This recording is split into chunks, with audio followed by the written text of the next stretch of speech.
Hello and welcome to PR learning lab. My name is Saumya और आज मैं आपको लर्न इंग्लिश थ्रू हिंदी के लेसन 8 में कंपैरेटिव एंड सुपरलेटिव एडजेक्टिव्स के बारे में अच्छे से एक्सप्लेन करूंगी। उससे पहले अगर आपने हमारी पिछली वीडियोस नहीं देखी हैं तो प्लीज़ आप वो जाके देख सकते हैं, तभी आपको ये वीडियो अच्छे से समझ आएगी। उनका लिंक आपको डिस्क्रिप्शन बॉक्स में मिल जाएगा। और अगर आपने अभी तक हमारे चैनल को सब्सक्राइब नहीं किया है तो please hit the subscribe button और बेल आइकन को प्रेस करना ना भूलें।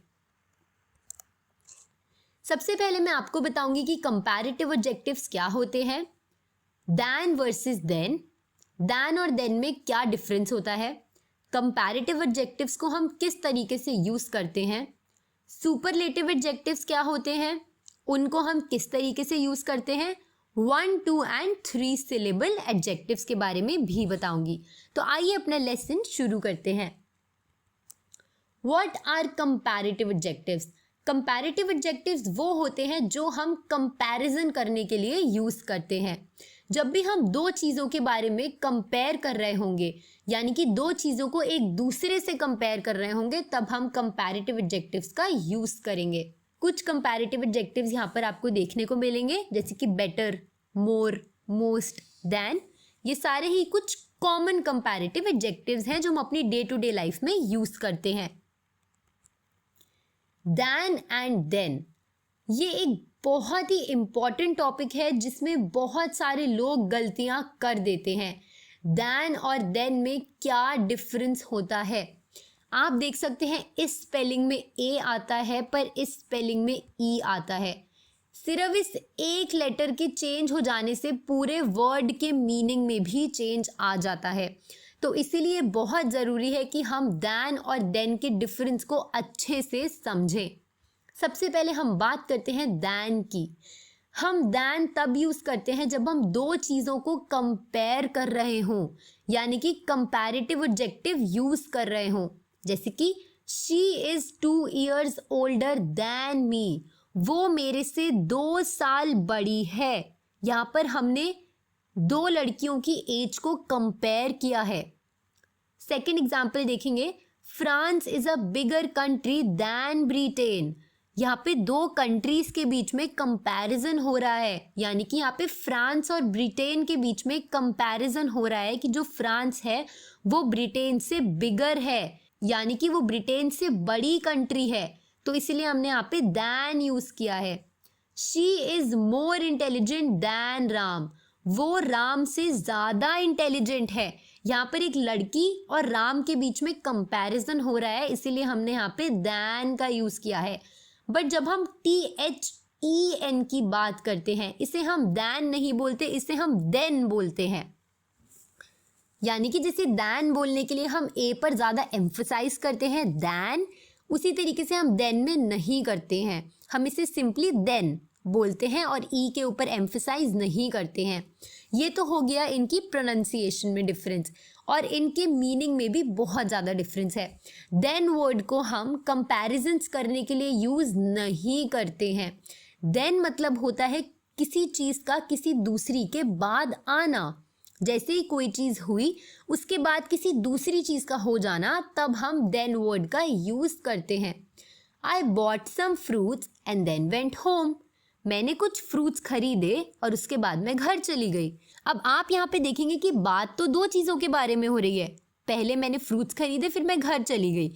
यहाँ पर दो चीज़ें इन्वॉल्व हैं, फ्रूट्स खरीदना और घर जाना, लेकिन इन दोनों के बीच में कोई कंपैरिजन नहीं हो रहा है, यानी कि इन दोनों को एक दूसरे से कंपेयर नहीं किया जा रहा है। तो हम यहाँ पे दैन का यूज़ नहीं करेंगे, हम यहाँ पे देन वर्ड का यूज़ करेंगे।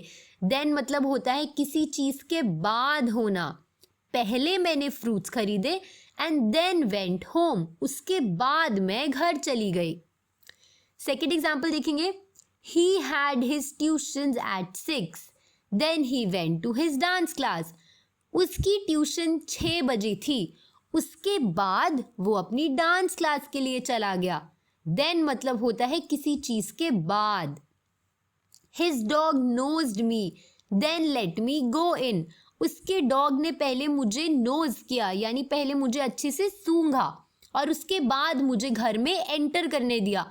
अब आपको इन तीनों स्टेटमेंट को सुन के समझ आ रहा होगा कि इनमें किसी भी चीज़ का कंपैरिजन नहीं हो रहा है। इसमें आपको सिर्फ ये बताया गया है कि पहली चीज़ कब हुई और उसके बाद कोई दूसरी चीज़ हुई, तो वहाँ पर हमने देन वर्ड का यूज़ किया है। आई होप आपको ये डिफरेंस अच्छे से समझ आ गया है। अब हम जाते हैं अपनी नेक्स्ट स्लाइड पर। Use of comparative adjectives. अब हम इन कंपैरेटिव एडजेक्टिव्स का यूज किस तरीके से करते हैं, इनको यूज करने का अलग अलग तरीका होता है। अब हम उन सारे तरीकों को अच्छे से देखेंगे। कंपैरेटिव एडजेक्टिव्स को हम मच, अलॉट, फार, इन सारे वर्ड्स का यूज करके भी कर सकते हैं। जैसे कि आप यहाँ पर देखेंगे, this food is much better than the food we had yesterday. अब यहाँ पर आप देखेंगे बेटर एक तरीके का कंपैरेटिव एडजेक्टिव है, पर हमने बेटर के पीछे यहाँ पर मच वर्ड लगा दिया, यानी कि वो हमारे एडजेक्टिव पे और एम्फसाइज करे, यानी कि उस पर और दबाव डाले। मच बेटर यानी कि बहुत ज़्यादा बेटर। जो खाना हमने कल खाया था उससे बहुत ज़्यादा बेटर है आज का खाना। तो आप देख सकते हैं, अगर मैं सिर्फ बेटर लिखती तो यानी कि सिर्फ अच्छा है, उससे बेटर है, पर मैंने यहाँ पे मच वर्ड का यूज कर दिया तो उसने बेटर वर्ड को और एम्फसाइज कर दिया। I am a little tired today than yesterday. मैं आज थोड़ी ज़्यादा टायर्ड हूँ कल से। तो आप देखेंगे मैं यहाँ पर सिर्फ टायर्ड भी लिख सकती थी कि मैं टायर्ड हूँ कल से, लेकिन मैं यहाँ पर अ लिटिल यूज़ किया कि आज मैं कल से ज़्यादा टायर्ड हूँ। She feels a bit more confident today than she felt on her last performance. वो अपनी आज की परफॉर्मेंस के लिए थोड़ी ज़्यादा कॉन्फिडेंट है। A bit more मतलब होता है थोड़ी ज़्यादा कॉन्फिडेंट होना, जितनी वो अपनी लास्ट परफॉर्मेंस में थी। तो यहाँ पर इस तरीके से हम इन कंपैरेटिव एडजेक्टिव्स को यूज़ कर सकते हैं, इन पर एम्फसाइज डालकर।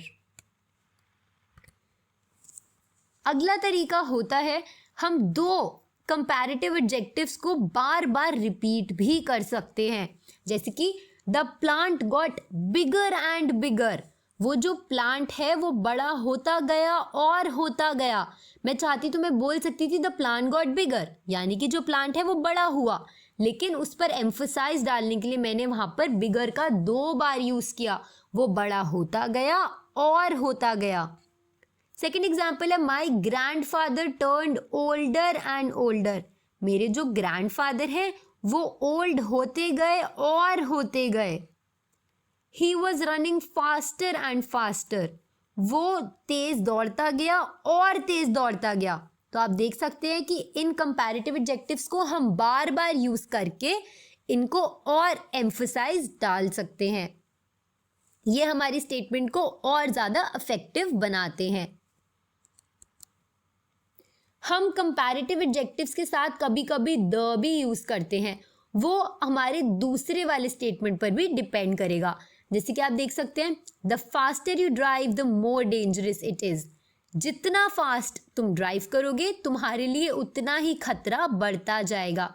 फास्टर एक कंपैरेटिव एडजेक्टिव है। मैंने आपको इससे पहले वाले लेसन में बताया है कि जब भी हम ER का यूज़ करते हैं तो वो एक कंपैरेटिव एडजेक्टिव बन जाता है। और मैंने आपको ये भी बताया है कि यूजुअली हम द सुपरलेटिव डिग्रीज के साथ ही लगाते हैं, पर कभी कभी हम उन्हें कंपैरेटिव एडजेक्टिव्स के साथ भी यूज़ कर सकते हैं, जैसे कि ये सारे cases. The closer the sun the brighter it appears. Sun हमारे जितना पास होगा हमें उतना ही ज़्यादा ब्राइट लगेगा। तो यहाँ पे आप देख सकते हैं द ब्राइटर, द क्लोजर, ये दोनों ही हमारे कंपैरेटिव एडजेक्टिव्स हैं जिनके साथ हमने द का यूज़ किया है। The colder it is the हंग्रियर I get. जितनी ज़्यादा ठंड होती है मुझे उतनी ही ज़्यादा भूख लगती है। अब यहाँ पर आप देख सकते हैं ER यूज़ हुआ है। ये दोनों ही हमारे कंपैरेटिव एडजेक्टिव्स हैं और इनके पहले भी हमने यहाँ पर द वर्ड का यूज़ किया है। अब हम बात करते हैं सुपरलेटिव एडजेक्टिव्स की। सुपरलेटिव एडजेक्टिव्स हम तब यूज़ करते हैं जब 2 से ज़्यादा चीज़ों के बारे में कंपैरिजन हो रहा हो। This is the smallest box I have ever seen. मतलब कि सारे बॉक्सेस में ये तो सबसे ज़्यादा छोटा बॉक्स है जो मैंने अपनी लाइफ में देखा है। और सुपरलेटिव के साथ हम हमेशा द का यूज भी करते हैं। तो आप देख सकते हैं द का यूज भी यहाँ पर स्मॉलेस्ट के पीछे किया गया है। और सुपरलेटिव एडजेक्टिव्स यूजुअली EST से एंड होते हैं। तो आप यहाँ पे देख सकते हैं आपको हर सुपरलेटिव के साथ में EST देखने को मिलेगा। ये एग्जाम्पल्स मैं आपको बार बार रिपीट करके नहीं बता रही हूँ, क्योंकि ये मैंने हमारे पहले वाले लेसन में आपको अच्छे से एक्सप्लेन करे हैं। आप वहाँ जाकर सुपरलेटिव एडजेक्टिव्स को और अच्छे से पढ़ सकते हैं। 1, 2 and 3 syllable एडजेक्टिव्स। सबसे पहले हम बात करेंगे हमारे 1 syllable एडजेक्टिव्स के बारे में। तो 1 syllable एडजेक्टिव्स वही हैं जो मैंने आपको हमारी लास्ट वीडियो में बताए थे। जैसे कि ये आप देख सकते हैं नॉर्मल वर्ड्स आपको देखने को मिलेंगे। जब आप इनके आगे ER लगा देंगे सिंपली तो ये कंपैरेटिव होते जाएंगे, और जब आप इनके आगे EST ऐड करते जाएंगे तो ये हमारे सुपरलेटिव होते जाएंगे। ये तो होते हैं नॉर्मल 1 syllable एडजेक्टिव्स। अब हम बात करेंगे 2 syllable के बारे में। 2 syllable यूजुअली वो होते हैं जो Y से एंड होते हैं। 2 syllable में हम Y को रिमूव करके उसकी जगह पे IER ऐड करते हैं, सिर्फ ER ऐड नहीं करते हैं। जैसे कि बिजी, तो हमने Y को हटाकर इसको बिजियर बना दिया। हैप्पी, तो हमने इस Y को हटा के इसको हैप्पियर बना दिया। उसी तरीके से सिर्फ EST ऐड करने की जगह हमने IEST ऐड किया। यहाँ पर भी हमने IEST ऐड किया। ये होते हैं हमारे 2 syllable एडजेक्टिव्स। ये हम सिर्फ तभी करते हैं जब कोई वर्ड Y से एंड हो रहा हो। थर्ड होते हैं हमारे 3 syllable एडजेक्टिव्स। 3 syllable एडजेक्टिव्स में हम ER और EST ऐड नहीं करते हैं।